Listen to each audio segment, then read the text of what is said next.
Lalagyan natin ng suka.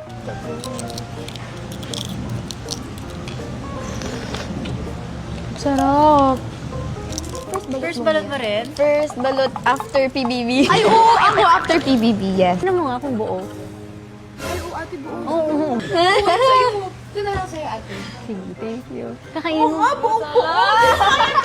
Grabe, kuya. Parang ano na to, 11 months. Sobrang buhukin niya na. Gusto ko yung inabot pa niya kasi first balot. Okay lang ako mabuhok pero hindi pa buong buo. Ito yung gusto ko yung yellow. Thank you, ate. Ay, ito pa pala, may yellow pa.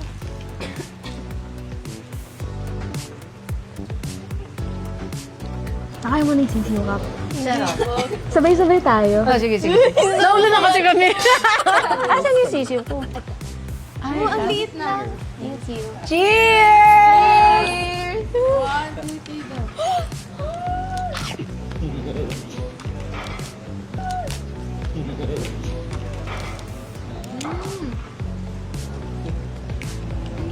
Sarap.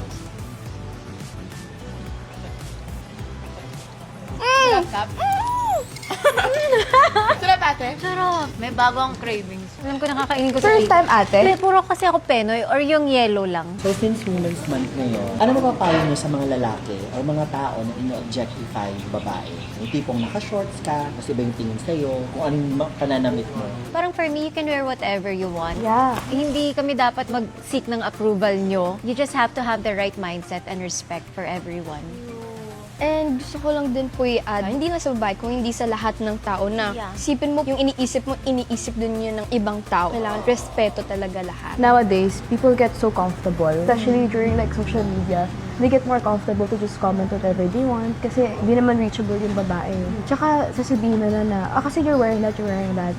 Alam mo yun, parang we are allowed to wear whatever we want and we are allowed to do whatever we want. And just because we're women doesn't mean that we can and doesn't mean that we're not allowed to and we're not asking for your permission or validation. How do you treat your mothers? Yung lagi kong sinasabi ko sa mga brothers ko, kasi I have 2 brothers. Sabi ko, if may saktan, only girl lang. Sabi ko, if may saktan ko yung babae, isipin nyo na lang na you guys are hurting me.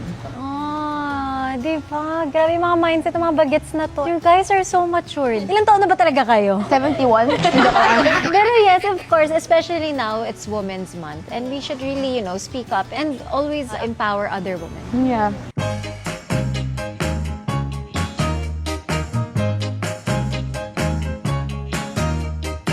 Ate, pingi pa kami. Thank you. Oh, sarap.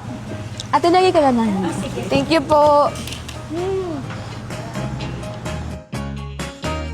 Oh my God, it's so good. Oh, tolo. Tapos ito, may sauce shop. Thank you, ate. You want me to open yours? Thank you, ate. Oo, para ko silang mga kapatid. Thank you, ate. You're welcome.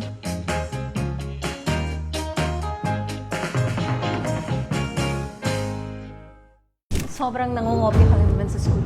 Hindi ako nangungopia. Nag-aaral ako. Wait lang! Yung matagang ilaw! Grabe, ang hirap. Ay, grabe. Pwede ba ikaw na lang mag-ano? Ikaw naman magkontrabida. Tayo apihin niya, ate. Okay. Nakaka-pressure din si Tala. Hindi mo na ako titingin. Nag-aaral ako lunch break. Ate, kumain ka na. Alam mo, kanina ka pa salita ng salita dyan. Manahimik ka nga dyan, kumain ka dyan. Ay, atake. O sige, umiyak ka pa. Iyak ka ng iyak. Wala ka ng ibang ginawang di umiyak ka dyan. Bebe ka.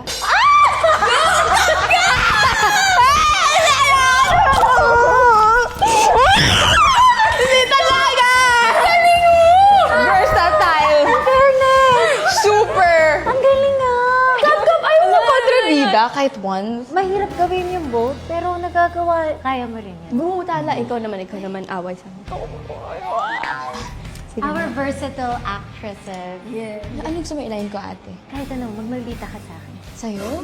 Nakakatakot! Ano? Bigla nag-search ni Tari! Sorry! Nag-actress Q lang ako saglit. Actress Q. Ikaw ba naluto niyan? Oo. Pangat ng lasa? Huwag ka na magluluto ulit, ha? Pasensya ka na. Akala ko kasi gusto mo na ng seafood. Akala mo yun. Alam mo, next time, you should do your job better. Sorry. Kakainis. Kain ka. Inis ka nga. Joke lang!